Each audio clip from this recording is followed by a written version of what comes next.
ఈరోజు నేను మీకు చదివి వినిపిస్తున్న కథ లోభికి గుణపాఠం. ఈ కథ చందమామ కథలలో ఒకటి. ఇక కథలోకి వెళ్ళిపోదాం.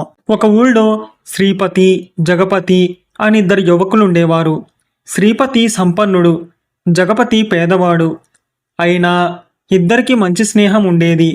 ఒకనాడు వారిద్దరూ కలిసి గ్రామాంతరం వెడుతుంటే ఒక ఊరి బావి వద్ద ఇద్దరు ఆడపిల్లలు చేదలతో నీరు తోడుకుంటూ కనిపించారు. శ్రీపతి తన మిత్రుణ్ణి ఒక చెట్టు నీడన ఉండమని తను దాహం తీర్చుకునేటందుకు బావికేసి నడిచాడు. అంతలో అతనికి ఆ ఆడపిల్లలు మాట్లాడుకునే మాటలు వినిపించాయి.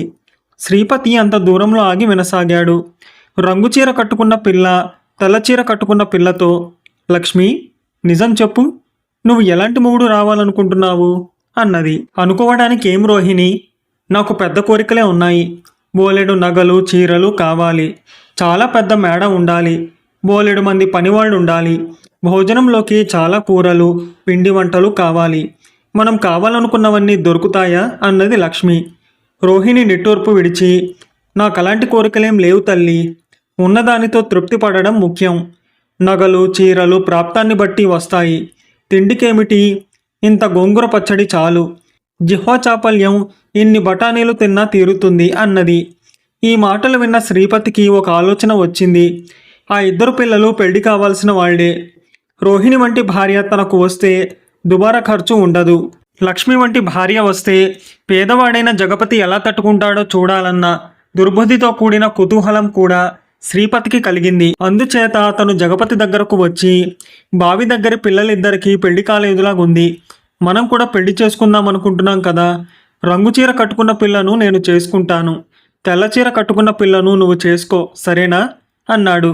జగపతి సరేనన్నాడు. స్నేహితులిద్దరూ ఆ పిల్లల వెనకగా ఊళ్ళోకి వెళ్ళి పెళ్లి ప్రయత్నాలు చేశారు. ప్రయత్నాలు ఫలించాయి. పెద్ద కోరికలు గల లక్ష్మి జగపతిని పెళ్లాడి అతని పూరికొంపలో అడుగుపెట్టింది. ఏ పెద్ద కోరిక లేని రోహిణి శ్రీపతిని పెళ్లాడి అతడి పెద్ద మేడలో సంతోషంగా అడుగుపెట్టింది. రోహిణి శ్రీపతి ఇంట అడుగు పెడుతూనే ఇల్లంతా కలియజూసి, ఇంత ఇంట్లో ఒక్క నౌకరు కనిపించడేమిటి అన్నది.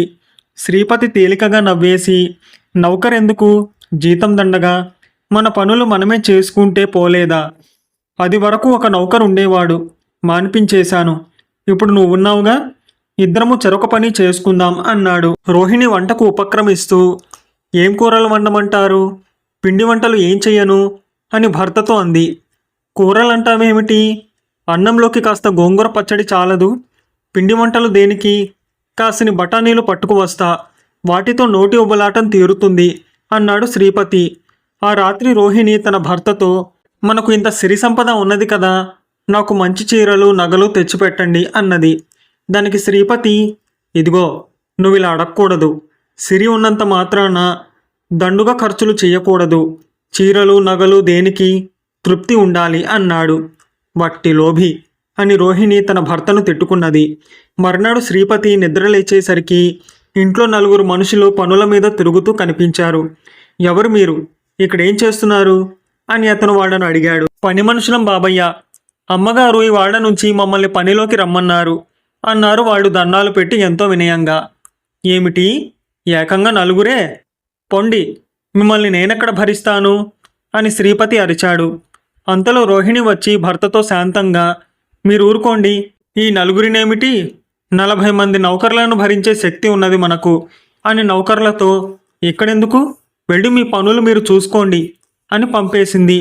శ్రీపతి భోజనానికి కూర్చోగానే వంటవాడు వచ్చి 4 కూరలు పిండి వంటలు వడ్డించాడు. నా కొంప గుల్లవుతున్నది అని శ్రీపతి అరిచాడు. ఊరుకోండి, పనివాళ్ళు నవ్విపోతారు. మనం ఇంత తిని ఇతరులకు ఇంత పెట్టగలం, ఎందుకు బాధపడతారు అన్నది రోహిణి. మరో 4 రోజులు గడిచాక రోహిణి రకరకాల బట్టలు నగలు కొని తెచ్చి తన భర్తకు చూపింది.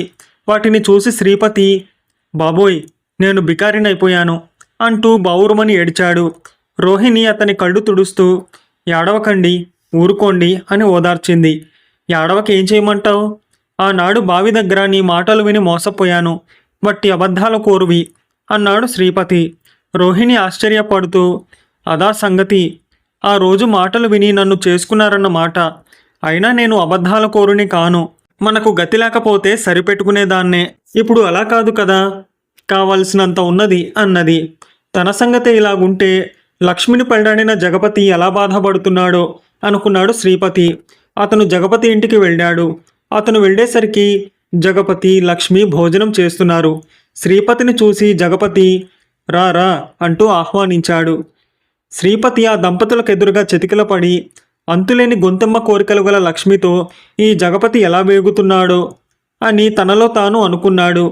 కానీ జగపతి మొహం చూస్తే అతను భార్యతో యాతన పడుతున్న లక్షణాలేమీ కనిపించలేదు. అతను మంచి ఉత్సాహంతో ఉన్నట్టు కనిపిస్తున్నాడు. వాడు ఉత్త గోంగూర పచ్చడి మెతుకులే తింటున్నారు. లక్ష్మి మొహంలో అసంతృప్తి లేదు.